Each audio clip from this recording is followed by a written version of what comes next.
Now, this isn't just any candy. This is the finest product of its kind anywhere in the world. And that's important because we want you to be happy when you eat it and enjoy it and send it to friends, etc. But that's not all that's in this box. More of what's in this box is really a legacy of leadership and entrepreneurism, craftsmanship, dedication to community, and just numerous things that you can imagine that are in this box. And so with that, I want to give you a little history about Enstrom Candies and how we got here and why we're going to continue on. So, in 1902, Chet Enstrom, Chester Kermit Enstrom, Chet as a nickname, was born just outside of Galesburg, Illinois. He's a first-generation American. His parents were Swedish immigrants. His father was in farming, and they moved around quite a bit. He ended up working as a salesman for dairy equipment. And then during that period of time, when Chet was a young man, his father contracted tuberculosis.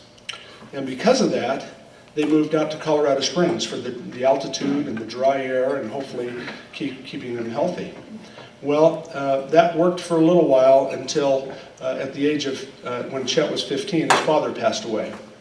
And so because of that, Chet had to begin working. He worked summers during high school at a confectionery and ice cream plant in Colorado Springs called Barthel's, owned and operated by a man named Walter Barthel. So as time went on, Chet ended up really needing to work more because of the family issues. And so he quit high school and went to work at Barthel's full time. And that was in about probably 1919, 1920. And so Chet was making ice cream, but he was always looking at the candy kitchen because they made candy as well. And Chet was always jealous of the candy makers, so he would hurry to get his ice cream done and work that shift on the ice cream plant, and then he would want to go work with the candy makers. And he always told the story that Mr. Barthel said, well, you know, you've already worked your shift and you're tired, so I'm going to pay you half wages if you're back there in the candy plant. So I don't think you could get away with that today. So, but anyway, so Chet he really was intrigued with the candy making. And he began working with the candy makers every chance he got. And eventually, one of the candy makers quit, and Chet began making candy on a regular basis. He had his little black book that we still have today where he was taking notes and writing down recipes and figuring all this stuff out. And he still worked on the ice cream side as well. But he just had this fascination with candy, and candy making can be very artistic when you think of hard candies and candy canes and a lot of the very attractive candies. And Chet was artistic, and he loved that candy making. And during that period of time, a gentleman by the name of Harry Jones was a traveling salesman.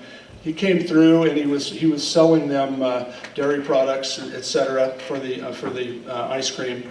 And he got to know Chet. He liked Chet's business or work ethic.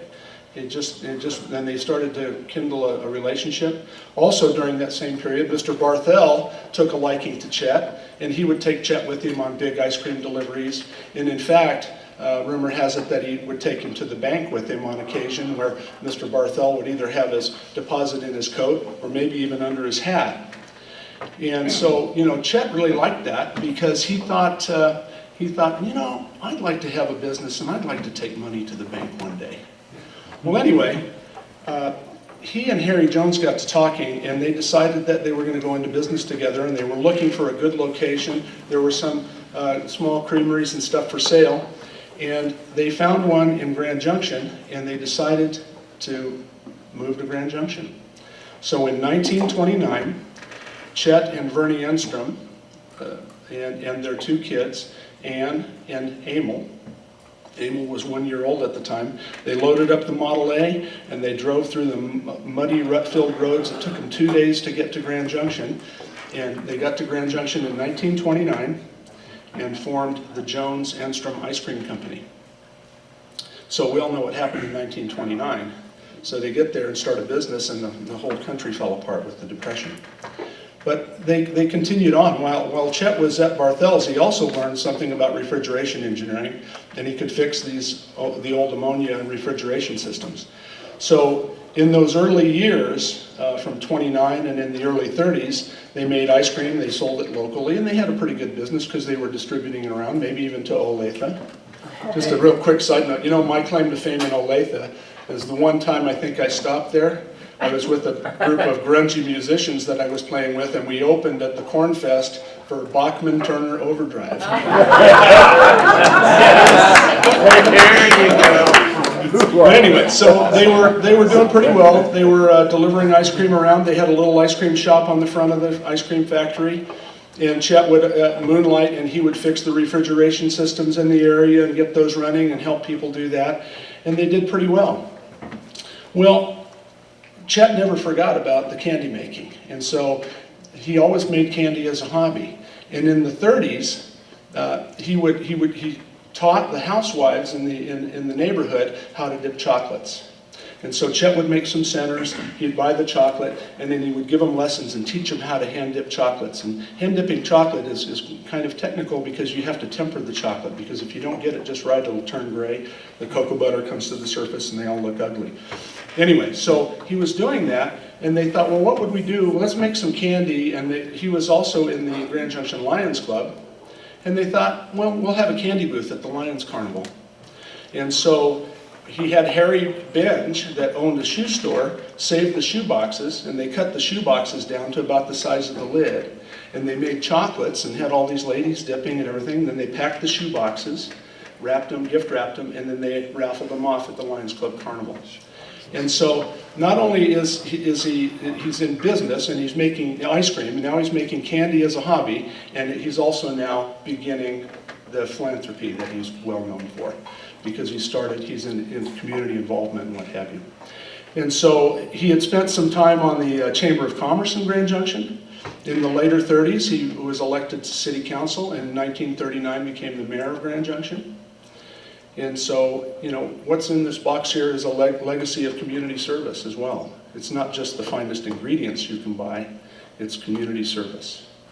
And this is, you know, that Chet started to lead the way that showed us the way on how to operate a business and how to be community minded and operate and do a good job, be a good employer and participate in your community.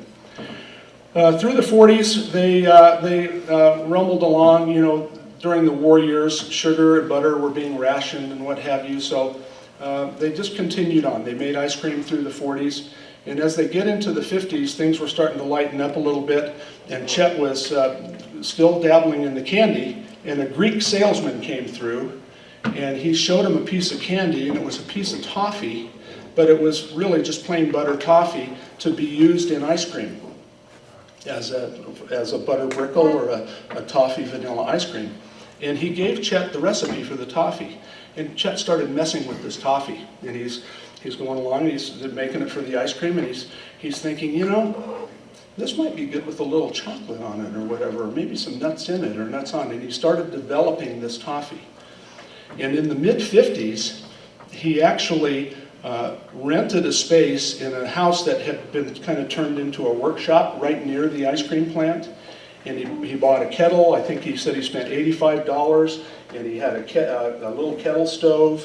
He had the kettle, of course, and he bought an axe handle, which was kind of like a candy paddle that they had at Barthel's, and it worked because they're kind of wide at the bottom, and you stir that with wood in the copper kettle.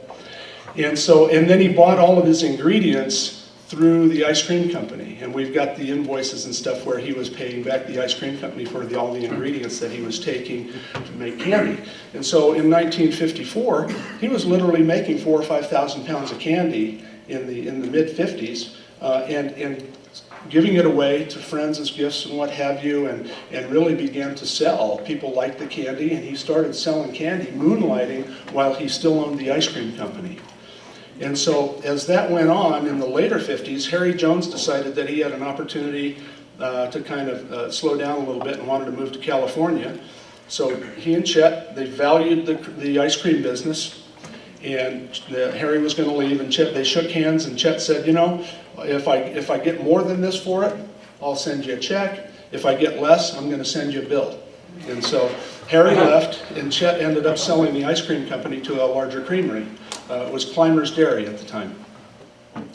And he got $10,000 more than they had figured the business was worth. So he sent Harry a check for $5,000, and evidently, we don't have it, but evidently he got a card back saying he must be the most honest man that Harry had ever met, which was really cool.